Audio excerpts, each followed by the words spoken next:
यह हर उपासक को सावधान रहना चाहिए, चाहे स्त्री शरीर हो चाहे पुरुष शरीर हो। जहां कहीं ओछी प्रवृत्ति, देखो एक दृष्टि में पता चल जाता है कि यह सामने वाला कैसे देख रहा है, कैसी हरकत है, कैसा, एक दृष्टि में। भगवान ने इतना ज्ञान तो सबको दिया है कि 1 मिनट में एक दृष्टि में फाइनल हो जाएगा कि आदमी संग करने लायक है या नहीं लायक है, या ये चाहे कोई भी हो, एक दृष्टि में पता चल जाता है।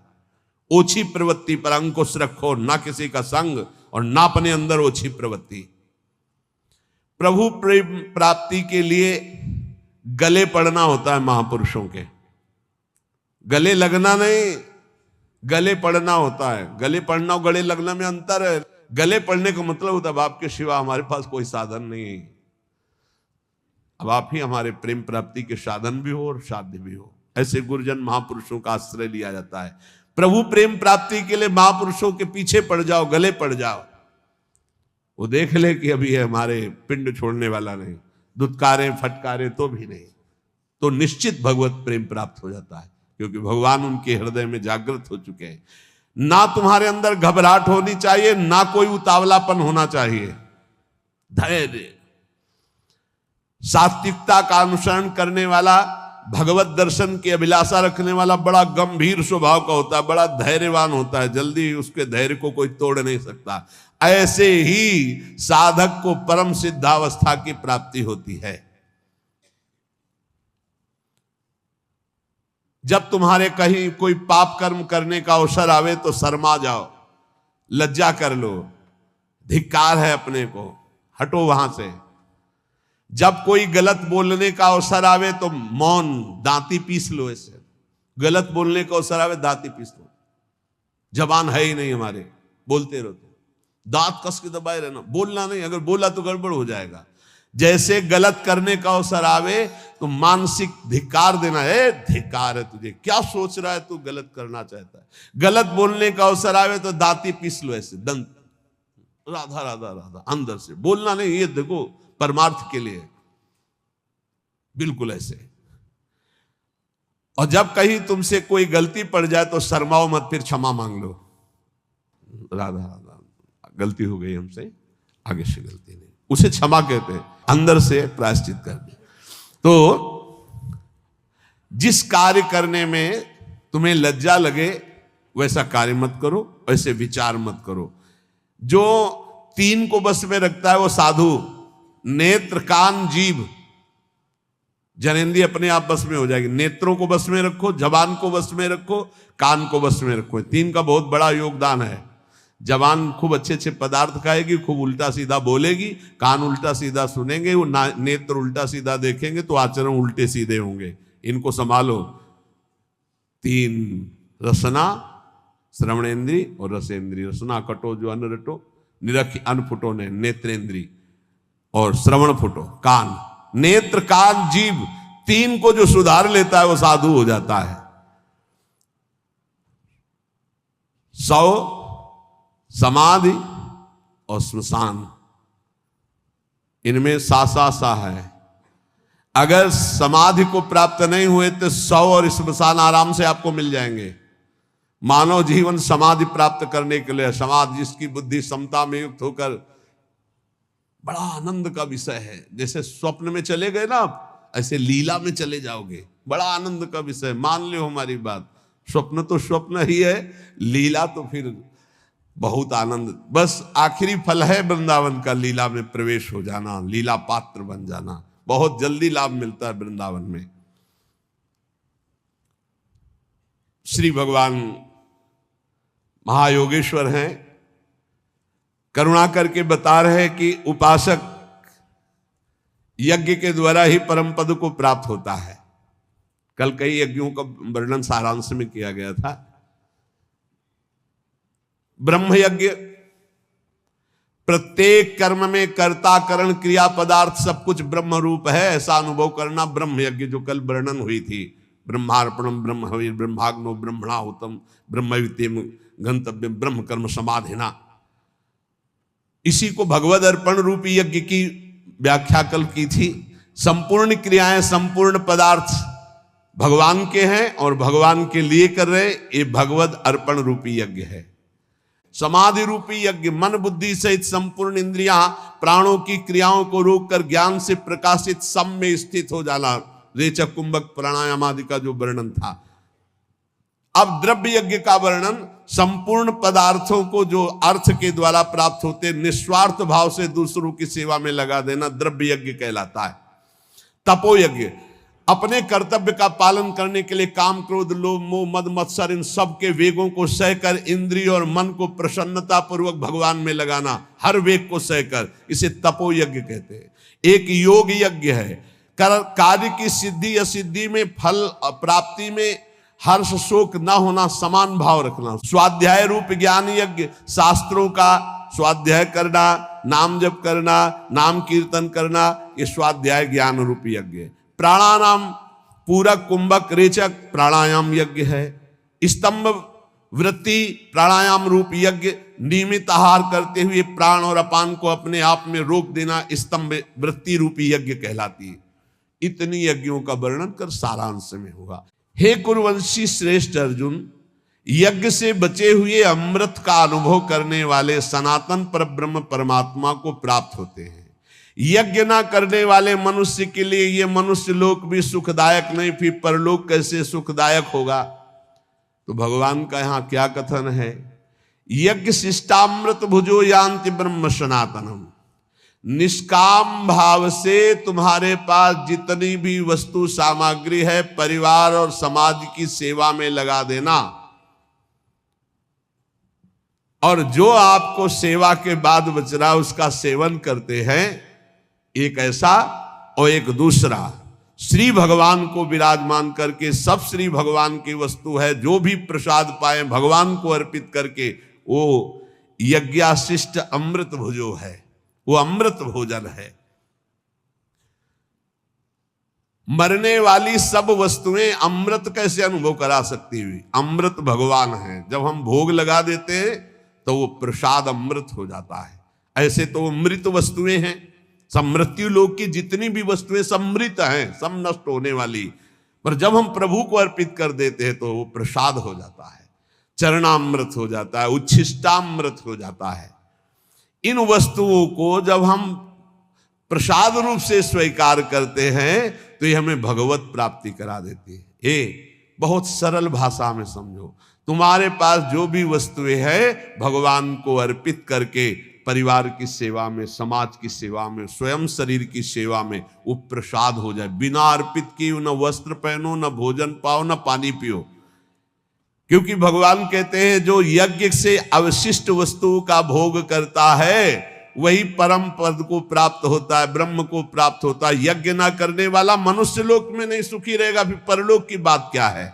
बहुत तरह की यज्ञ वेद शास्त्रों में वर्णन किया गया है, विस्तार से वर्णन है। उन सब यज्ञों को कर्मजन्य जान। इस प्रकार जो यज्ञ को जानता है वो कर्म बंधन से मुक्त हो जाता है।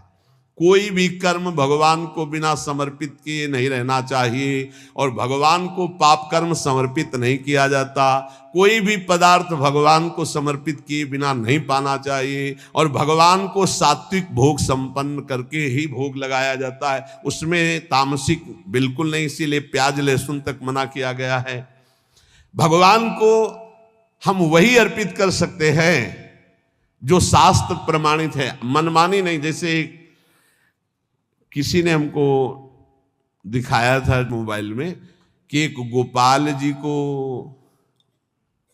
ये सब्जी को वेज कहते हैं और बिना वो उसको क्या कहते हैं, हाँ, उसका भोग लगाते हुए दिखाया था कि हमारे गोपाल जी तो सब नरक की प्राप्ति होगी। ध्यान रखना, राक्षसी प्रवृत्ति का प्रयोग मनमानी मत करो कि तुम्हें कोई डांटने वाला नहीं, तुम घर में गोपाल जी विराजमान कर लिए तो जो मना है सो कर सकते हो। नहीं दिखाना चाहिए, नहीं देखना चाहिए, नहीं करना चाहिए, ऐसा बिल्कुल नहीं करना चाहिए। ऐसा तो राक्षस भी नहीं करते थे। आप तिलक लगाए हो, आप कंठी बांधे हो और आप ठाकुर जी को राक्षसी भोग लगा रहे हो, कहते हमारे गोपाल जी जो मनाएगा सो हम खवाएंगे।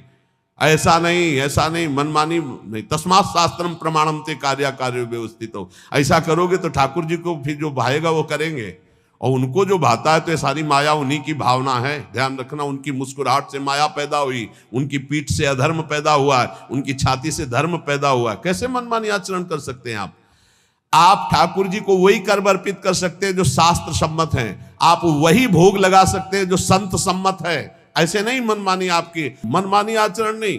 गोपाल जी भी वही करते हैं जो बोलते हैं, गोपाल जी भी संतों की बात की रक्षा करते हैं। ऐसा नहीं कि मनमानी तुम करो सबकी अवहेलना करके। तुम्हारे घर में तुम जाओ और श्री विग्रह खरीद लो और मनमानी व्यवहार करो तो आप क्या समझते हो?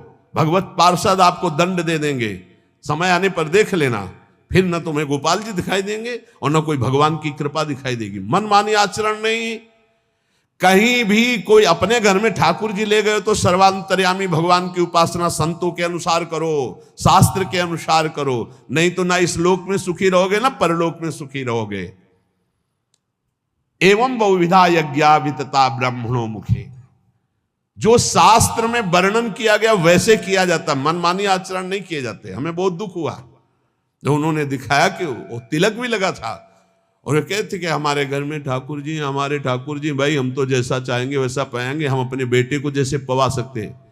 वसुदेव देवकी जी से कहा था ध्यान रखना मैं तुम्हारा पुत्र बन रहा हूं, लेकिन ये ध्यान रखना मैं कौन हूं, मैं ब्रह्म हूं, ब्रह्म की प्रतिष्ठा हूं, तुम्हारा बालक बन रहा हूं, इतना जरूर ध्यान रखना, नहीं तुम मेरी माया से मोहित हो जाओगे। ये ध्यान रखना मैं ब्रह्म हूं। इसीलिए जहां जिस भक्त के यहां भगवान पुत्र बने तो पहले भगवान के रूप में प्रकट हुए कि तुम हम जब पुत्र बनेंगे ना तो तुम हमारी महिमा नहीं जान पाओगे, पहले देखो। जब कौशल्या जी ने देखा ओ अद्भुत भगवान, तब माता पुनि बोली सोमति डोली तजहु ताते रूपा कीजे सुलीला। आपने वरदान दिया था कि मैं बालक बनूंगा, तब बालक बन गए। सुन बचन सुजाना रोदन ठाना होई बालक स्वरूप। वो सिद्ध महापुरुषों को तो आदेश कर रहे हैं कि ध्यान रखना मैं ब्रह्म हूं, तुम्हारा बालक बनने जा रहा हूं, और तुम गोपाल जी को मनमानी आचरण करवाओगे। ऐसा नहीं है, कभी ऐसा नहीं। वैष्णव पद्धति से सेवन करो ठाकुर जी की। ये कलिकाल कैसा दुष्ट स्वभाव पैदा हो रहा है कि हम मूर्ति खरीद ले, श्री विग्रह खरीद ले और जैसा अनाचार दुराचार चाहे वैसा भोग लगावे, जैसा चाहे व्यवहार करें, नरक की प्राप्ति होगी, पक्का समझ लो। और अगर धर्म और शास्त्र के अनुसार चलोगे तो वही यज्ञ, वही सेवा, वही पूजा भगवान की प्राप्ति करा देगी। अरे कितने उदाहरण उनके दिमाग में भरे हैं, ऐसे से ऐसा हुआ, ऐसे से ऐसा हुआ। मतलब भगवान ऐसे लोगों को उदाहरण भी दे देते, समझा देते हैं। वो भगवान ने ऐसा किया था, भगवान ने वैसा किया था, भगवान ने किया था। एक कोयला मुंह में जला के जबान में रखो, फिर बोल के दिखाओ भगवान ने आग पी थी, तुम पियोगे आग? पूरा दावानल पी गए थे, भगवान ने गिरिराज जी उठाए, भगवान ने जो किया तुम कुछ कर सकते हो क्या? देवराजेंद्र घुटनों में आकर के बैठ गया था जब वर्षा की थी, और एक ओला सहने की सामर्थ्य नहीं, वो पूरा खंबे की धार बरसा रहा था। पूरे ब्रजमंडल की रक्षा ठाकुर जी ने गिरिराज उठा के की। सुदर्शन चक्र ऊपर ही सब सोख लेता, नीचे कुछ एक बूंद भी गिरिराज जी की तलहटी में पानी न जाने पावे, इसलिए सर्प का जो वासुकी शेषनाग ऐसे मंडलाकार मेड़ बनाए हुए थे। भगवान भगवान है। ये आजकल कलयुगी भगत भगवान को ऐसे अशुद्ध भोग लगाने की चेष्टा करते। हम जो खाएंगे भगवान, तुम क्यों खाओगे? तुम क्यों खाओगे? जब भगवान विराजमान किए हो तो उसी मर्यादा से भोग लगाओ। नहीं, तुम जो खाओगे भगवान को खाओगे तो भगवान ने जो जो बनाया वो तुमको भी भोगना पड़ेगा। नरक भी बनाया मेरे भगवान ने, बड़े बड़े भयंकर रोग बनाए, बड़े बड़े भयंकर दंड बनाए। होश में चलो। तस्मात् शास्त्रम, ये भगवान के वचन है। तस्मात् शास्त्रम प्रमाणम ते कार्याकार्यो व्यवस्थितो। देखो भगवान ही बोल रहे हैं ये श्लोक। एवं बहुविधा यज्ञा वितता ब्राह्मणों मुखे। ब्राह्मणों कहते हैं वेदज्ञों को, वेद कहते हैं जो समस्त जानकारी को प्रदान करता है। जो वेदवाणी कह रही हो ब्रह्म स्वरूप है, उसके अनुसार ही यज्ञ करो, शास्त्र के अनुसार करो, संतों की आज्ञा के अनुसार करो, मनमानी आचरण नहीं। अगर तू मनमानी आचरण करेगा तो इस लोक में भी नहीं सुख को प्राप्त होगा, परलोक में नहीं। श्रेयान द्रव्यमयाद्यज्ञाज ज्ञान यज्ञ परंतप सर्वं कर्माखिलम पार्थ ज्ञाने परिसमाप्यते। हे अर्जुन, रुपये की यज्ञ से ज्ञान यज्ञ श्रेष्ठ है। संपूर्ण कर्मों में, पदार्थों में, तत्व ज्ञान में सब कुछ समाप्त हो जाता है। सबसे श्रेष्ठ है ये ज्ञान यज्ञ। कि मैं कौन हूं, मेरा क्या कर्तव्य है, मैं क्यों जन्म लिया हूं, इसी की जानकारी करने के लिए रोज सत्संग हो रहा है। हम भगवान के हैं, हमारा लक्ष्य भगवत प्राप्ति, या हम भगवत स्वरूप है, हमारा लक्ष्य भगवत स्वरूप में स्थित हो जाना। दुर्भाग्य है उनका जिनको भगवान ने सुविधा दी है। हृदय की बात कहता हूं, दुर्भाग्य है उनका जिनके मोटे गद्दे हैं, एसी है, खान पान की भारी व्यवस्था है, सब कुछ। दुर्भाग्य है उनका। सौभाग्य है उनका जिनका उदर पोषण के लिए ब्रजवासियों के टूक का भरोसा हो, या जो गुरुदेव व्यवस्था कर दे और रूखा सूखा खा के जमीन पर शयन करके रात दिन दिनचर्या में लगे। सौभाग्य है उनका। घोर घोर विपत्ति वृंदावन में आ जाए या घोर घोर विकार हो जाए तो भी तुम विचलित मत होना, वृंदावन को मत छोड़ना।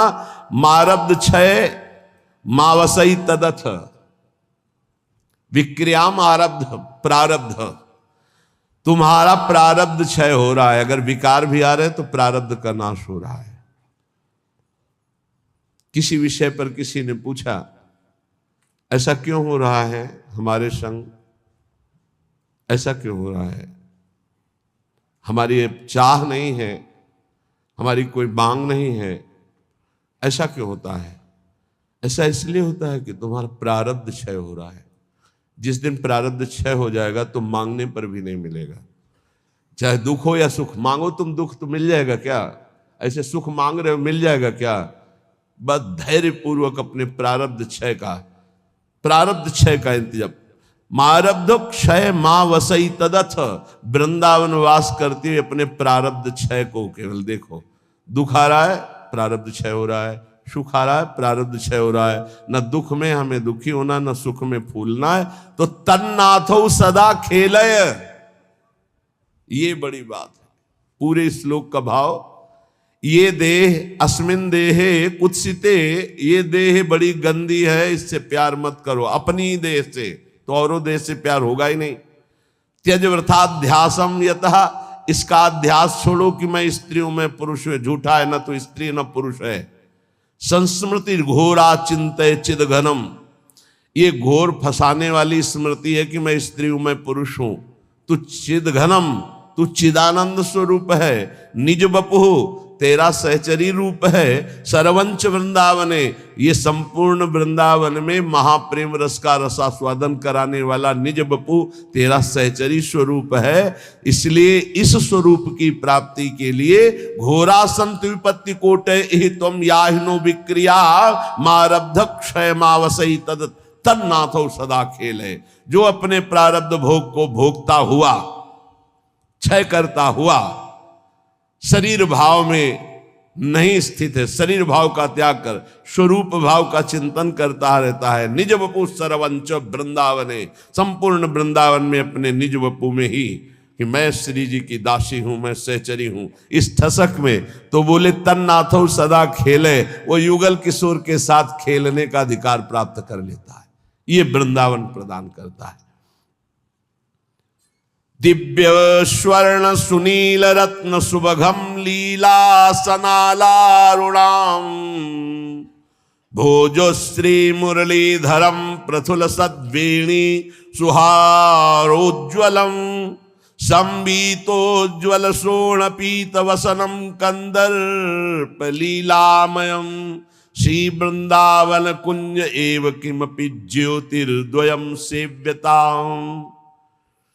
उस उपासक को दिखाई देता है एक अनिर्वचनीय ज्योतिर्मय जोड़ी, दिव्य स्वर्ण सुनील रत्न सुभगम, एक दिव्य स्वर्णिम कांति शिव प्रियाजु और सुनील रत्न सुभगम, एक सुंदर इंद्रनीलमणि अद्भुत श्यामाभा सनालारुणाम भोज, उनके अरुण अरुण अधर, अरुण अरुण कर कमल, अरुण अरुण चरण कमल, अरुण अरुण नेत्र कमल, कैसे सुंदर। वो एक दूसरे के बाहु पर बाहु डाले हुए श्री मुरलीधरम, अधरों में श्री लालजू मुरलीधर के, एक कर कमल प्रियाजू के, एक प्रियाजू का लालजू के, और दोनों एक कर कमल मुरली में लालजू का और एक कर कमल प्रियाजू, और दोनों मुरली धर्म, दोनों के अधरों में एक ही मुरली विराजमान और दोनों मुरली वादन कर रहे। एक के सिर पर मोर का मुकुट, एक चंद्रिका धारण किए हुए, एक पीतांबर परिधान और एक उज्जवल रक्त वर्णा चुनरी, अरुण वर्ण की चुनरी धारण किए हुए, ऐसे श्री युगल सरकार का साक्षात्कार उस उपासक को होता है जो ऊपर चर्चा हुई। राधा कृष्णो परम कुतुकाद्य लता पादपानाम चित्वा पुष्पादिकमुर्विधम श्लाघमानो जुषाते। कभी कभी कौतुक श्री प्रिया प्रीतम लताओं से कहते झुक जा, मुझे पुष्प लेना, वो डाल झुक जाती। ये चिदानंद लताएं हैं। प्रिया प्रीतम पुष्प चयन करते, प्रिया प्रीतम, और एक दूसरे के ऊपर पुष्प डालकर ऐसे खेलते हैं। ऐसी शोभा हो रही है, दिव्य दिव्य पुष्प चयन करके पीतांबर में, अरुण वर्ण की चुनरी में एक दूसरे के ऊपर पुष्प, नव किशोरी नव किशोर। और कभी कभी स्नानाद्यम यत सरति कुरता खेल, तो कभी सरोवर में, मान सरोवर में, कभी राधा कुंड में स्नान करके खेल रहे। मत माननी प्रियाजू लालजू समस्त सहचरियां जल क्रीड़ा कर रहे हैं। कभी कभी लालजू को घेर कर सब सखियां अंजलि से जल वर्षा करती। जब लालजू जल वर्षा में विकल होते तो डुबकी लगाकर प्रियाजू के चरणों का स्पर्श करते। प्रियाजू ऐसा लगता है जैसे किसी तो वो एकदम, वो उपासक ये लीला देखता है, ये लीलाएं वर्णन कर रहे हैं देख करके। स्नान आद्यम, सुंदर स्नान होता है प्रिया प्रीतम का, फिर सुंदर पोशाक धारण करती। तो खेल तो यत खगाद्य, इतने में वृंदावन के बहुत से पक्षी आ जाते हैं, हंस मोर कबूतर सुख सारिका, ऐसे पक्षियों की मंडली आ जाती, उनके साथ प्रिया प्रीतम खेलते हैं। खेल तो यत खगाद्य, वृंदावन के पक्षियों के साथ प्रियालाल खेल रहे हैं। वृंदारण्यम परम परमम तन्न सेवते को वा, ऐसा कौन है जो इस सुख का सेवन न करे। कभी प्रियालाल जल केली कर रहे, कभी प्रियालाल सुंदर पोशाक धारण करके पक्षियों के साथ खेल रहे, कभी वन विहार करते हुए पुष्प चयन करते, एक दूसरे के ऊपर पुष्प प्रहार करके खेल रहे। छोटे छोटे जब फूलों के पौधे या तमाल आदि के, तो दोनों प्रिया प्रीतम वृंदावन की रज से उसके थाला बनाते हैं, आबाल्यम। और जल सेचनम, यमुना जी से इतनी सखिया होने पर भी स्वयं प्रियालाल जल लाते हैं और वृंदावन की लता का सिंचन करते हैं। कैसी सौभाग्यशाली वृंदावन की। आबाल्यम जल सेचनेन, प्राय वर्णन आया है कि प्रिया जो अपनी स्नेह दृष्टि से वृंदावन की लताओं का सिंचन करती, पर आज एक श्लोक में वर्णन कर रहे आबाल्यम, छोटे छोटे जो पौधे हैं लताएं हैं, उनको आसपास थाला रच का बना करके, और प्रियालाल स्वयं जल से उन लताओं का सिंचन करते हैं। इसलिए इन लताओं का सेवन साक्षात प्रिया प्रीतम के प्रेम की प्राप्ति का स्वरूप है। श्री बिहारी देव जी ने कहा, बिना रज और पल्लव लताओं का सेवन किए कोई प्रेम नहीं प्राप्त कर सकता। प्रेम पदार्थ दूर है बिन से रज रूख, रूख माने लता है। बड़ी सुंदर लीला होती। तमाल का वृक्ष है और एक कंचन बेली है।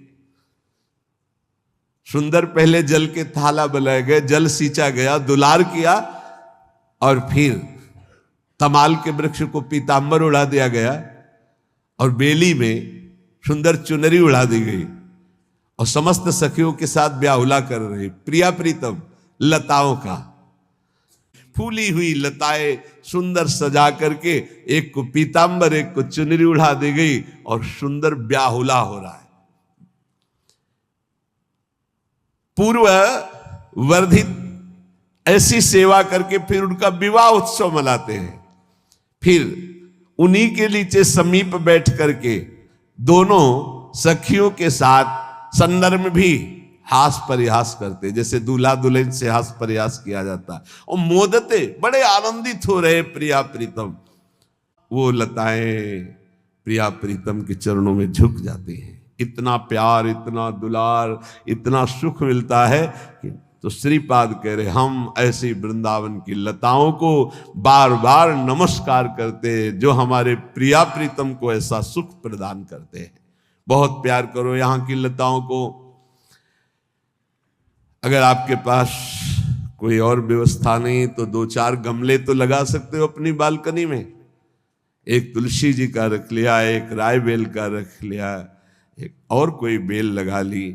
बहुत छोटे छोटे पुष्प के ऐसे पौधे, और अपनी जब सेवा से उसमें 5 पुष्प भी हुए और वो जब अपने राधा नाम में चढ़ाओगे, श्री जी में चढ़ाओगे, बहुत बड़ी बात हो जाएगी। लाखों रुपए के बाहर के पुष्प मंगा कर श्रृंगार करो, हमारे प्रिया प्रीतम को उतना सुख नहीं मिलता। सच्ची मान लेना, जो वृंदावन के 5 रायबेल के पुष्पों से मिल जाएगा, जो वृंदावन के 5 हर श्रृंगार के फूलों से मिल जाएगा। ये बहुत बहुत ही सौभाग्य का विषय है कि अपनी कुंज में पुष्प प्रकट हो और वो हम श्री जी को अर्पित करें।